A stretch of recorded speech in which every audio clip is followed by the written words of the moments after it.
time check, it's 9:13 the evening og nangala na sad mi sa mga bata og something nga makaon nga lami.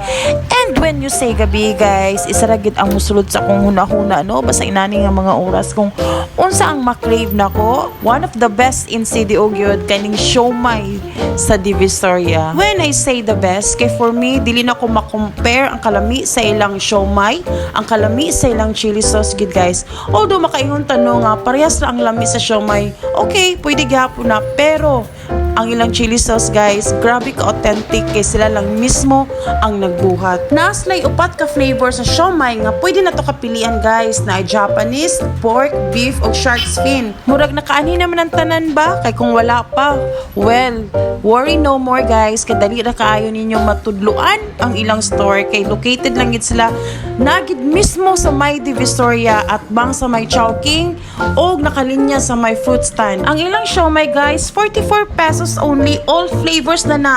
Ang ilang puso, 7 pesos only. Kung gusto nyo mag-take out, nasa like container pero magpa-additional na sila sa price sa container guys. O sa mga drinks, napos na yung mga drinks available. O paborito dyan ako diri ang ilang chili sauce nga akong isabaw sa puso guys. So sa pa man yung gilatan guys, ali na mo diri sa siomai sa Divisoria kay the best good ang siomai sa craving sa gabi. Mga na ta!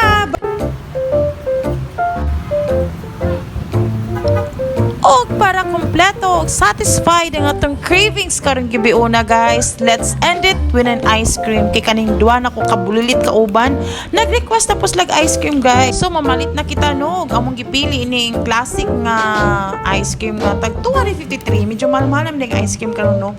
Tapos nagpalit na po dahil miyaning brownies para nice something ice cream sandwich. Og lami kay siya guys, in fairness. So inana ka kompleto ang among cravings karong gabi una. So good night everyone and see you next time!